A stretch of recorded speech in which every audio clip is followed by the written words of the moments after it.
तुम्ही नव्हा आम्ही बेस्ट सगळं हे नव्हा आम्ही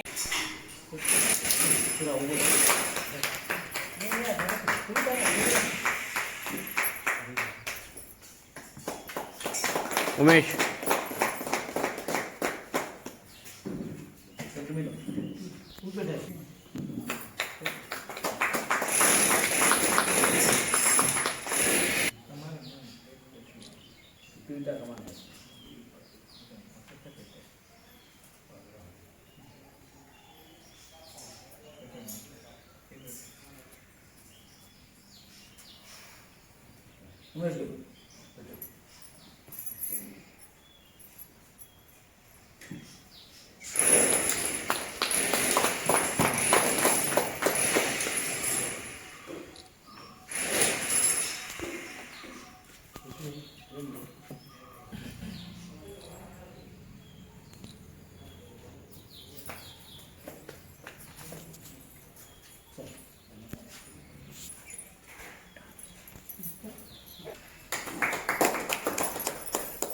यापुढे आपल्या यांना विनंती करा.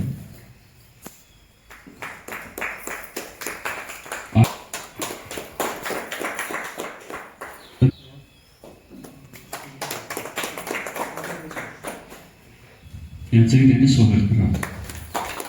त्यानंतर त्यांचा साहित्य प्रवास बराच मोठा आहे. त्यांचं प्रसिद्ध साहित्य रंभा गर्भ, हिमनद, सूर्याश्व हे कविता संग्रह, सांजवेळ ही डायरी, दिगंबरा ही कादंबरी, शक्तिपात ही नवलिका, आठवणीतील पुस्तके ही जी गोमंतकीय लेखक आहेत तर त्यांच्या ज्या पुस्तकामध्ये जी प्रस्तावना होती त्या प्रस्तावनांचा हा संग्रह म्हणजेच निवडक प्रस्तावनांचा संग्रह. हे गोमंतक लेखकांच्या पुस्तकात निवडक प्रस्तावना संग्रह तसेच इतर साहित्य त्यांचं प्रकाशित आहे. हे करत असताना यशवंत हे शीर्षक देऊन त्यांनी आतापर्यंत 60हून अधिक त्रैमासिके तसेच प्रासंगिक अंक प्रकाशित केले आहेत. त्यांच्या या मासिकामध्ये गोवा तसेच महाराष्ट्रातील दिग्गज लेखकांची मांदियाळी आहे.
कुणीतरी एखादी बाई विसरून पडली आणि तिच्यावरून गाडी जाता जाता मला वाटतं वाचली, असा काहीतरी एक प्रसंग होता. मला त्याचा काही माहिती. हा प्रसंग त्यांनी बघितला मात्र, आणि या प्रसंगावर अवधूत कुडचळकर यांनी विशेष जागृती अनेक माध्यमातून केली. पेपरवर बातम्या आल्या म्हणजे विकास म्हणजे बदल होणार असं नव्हतं. कुठेतरी भाषणामध्ये भाषणं ठोकली म्हणून काही होणार असं नव्हतं, किंवा पोलीस स्टेशनमध्ये तक्रार केली म्हणून काय होणार याची पूर्णपणे जाणीव त्यांना होती. त्यांनी गोवा हायकोर्टमध्ये त्यावर याचिका दाखल केली. ही याचिका सुप्रीम कोर्टपर्यंत आली आणि रस्त्यावर जे आग गुरांना फिरण्यास बंदी संपूर्ण देशभर, केवळ गोव्यातच नाही संपूर्ण देशभर एक कायदा अंमलात आणला की गुरं रस्त्यावर सोडता कामा नये, कुणाची गुरं रस्त्यावर असता कामा नये. आणि हा कायदा आला आणि त्याला ही मागणी करताना अवधूत कुडचळकर ह्याने गुराबद्दल नफरत नव्हती किंवा कुठल्याही जनावरांबद्दल नफरत नव्हती. गुरांचा तिथं शेण पडलं म्हणजे या गुरांचा दोष नाही आहे हेही त्यांनी आपल्या याचिकेत दाखल केलं होतं. आणि त्या गुरांच्या बंदोबस्तासाठी समजा कोणाची चुकून गुण कुठल्या तरी गावात आली तर प्रत्येक पंचायतीला कोण वाडा असावा अशा पद्धतीचं त्या याचिकेमध्ये त्यांनी सादर केलं होतं आणि तसा त्यांच्या बाजूने निवाडा देण्यात आला. यशवंत कुठल्याही पद्धतीचा आर्थिक लाभासाठी आम्ही सुरू करावा असा आमचा उद्देश नसावा. राजमोहन सरांना आता सांगितलं की याची संपादकीय जबाबदारी तुम्ही घ्या असं मी म्हणत होतो, पण तो चर्चा झाल्यावर तर संपादक म्हणून ते कायमस्वरूपी अवधूत कुलकर्णी असतील. तुम्हीच ते संपादन करायचं त्या अंकाचं. तुम्ही तुमचे शब्द आहे ते आम्ही शब्दांकित करू तुमचे विचार आणि संपादकीय तुमचं असेल आणि हा अंक त्यांच्या 75व्या वाढदिवसाच्या दिवशी प्रकाशित करू असं मी आश्वासित या ठिकाणी करतो. या अंकाची सगळी जबाबदारी आम्हीच घ्यायला पाहिजे. माझ्या पुढे असलेले विनोद मेथरही या अंकाची जबाबदारी घ्यायला तयार आहे, पण तो यशवंत बंद पडता कामा नये. ही जबाबदारी जर आजच्याच दिवशी त्यांच्या या सन्मानाच्या सन्मान केला असेल तर या ह्या पुरस्कारापेक्षा इथे मिळणाऱ्या सत्कारापेक्षा हा त्यांचा सगळ्यात मोठा सन्मान असेल की तुमचे विचार तुमचं कर्तृत्व यापुढे तुमचा वारसा चालू करणारे वारसदार तुमचे आम्ही आहोत याची तुम्हाला ग्वाही देऊन मी मला या ठिकाणी 2 शब्द बोलायला दिल्याबद्दल. आज बघा परिस्थिती एक वेगळी विचित्र दिसते. आज कुत्रा हा प्राणी घरात पोचला जातो, गुरं जनावरं ही रस्त्यावरती आहेत. दारूसाठी मोठे मोठे शोरूम काढले जातात, पण पुस्तकं ही रस्त्यावरती विकली जातात. ही खरं तर शोकांतिका आहे. शोकांतिका म्हणण्यापेक्षा जे प्रशासनाची कार्यपद्धत आहे. आता तुकाराम महाराज हे बारीक बारीक समाजातले जे संत होऊन गेले त्यावेळी त्यांना पण हेच हाल अपेक्षा होती. ते साहित्यिकच होते. साहित्यिक निर्मितीतून त्यांच्यानी अभंग रचना केली. आज ती अभंग या अजरामर आहेत. त्यावेळी त्यांना पण असे धर्ममातंड लोक होते, धर्मशास्त्री लोक होते. त्याच्यापासून त्या लोकांना भयंकर त्रास झाला, पण त्यांनी सत्याचा मार्ग सोडला नाही. त्याच पद्धतीने अवधूत कुलकर्णीने तो मार्ग सोडला नाही. ही खरंच हलाली जीवनात त्यांनी जी आपली प्रतिष्ठा ठेवली, जपण्याचा प्रयत्न केला, ती कौतुकास्पद आहे.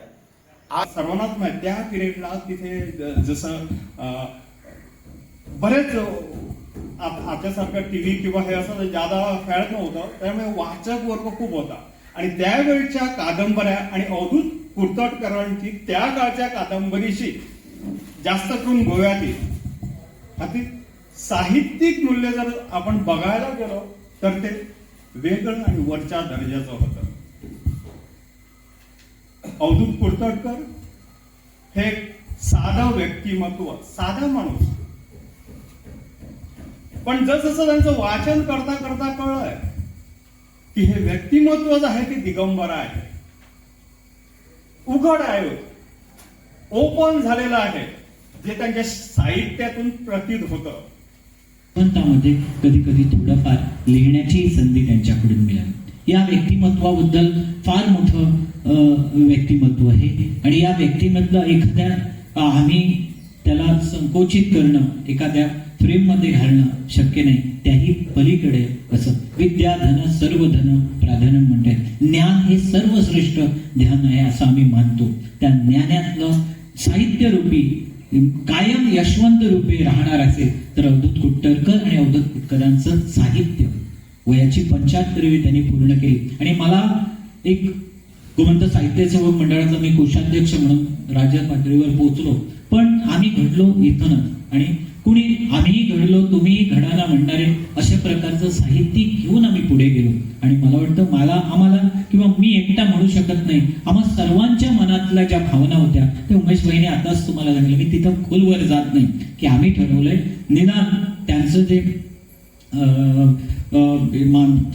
यशवंत मासिक जे आहे ते निदान वर्षातनं 2दा, वर्षातनं 3दा किंवा वर्षातनं 1दा तरी आपण जागरूक ठेवूया आणि ते साहित्य जे आहे ते निरंतर चालू राहण्यासाठी आपण प्रयत्न करूया. आणि आमचा उद्देश एकमेव आहे, कायम तेच संपादक राहतील. आम्ही कुणी जे आहोत ते थोडंफार बाकीची जबाबदारी म्हणून त्या या साहित्य रूपेतनं जसं त्यांचा उद्देश होता की त्यांचा उद्देश काय होता की या निमित्तानं पेडण्यातील म्हणा किंवा जगात घडणाऱ्या गोष्टी साहित्यिक त्याचबरोबर इथल्याही साहित्यिकांना व्यासपीठ उभं करून दिलं.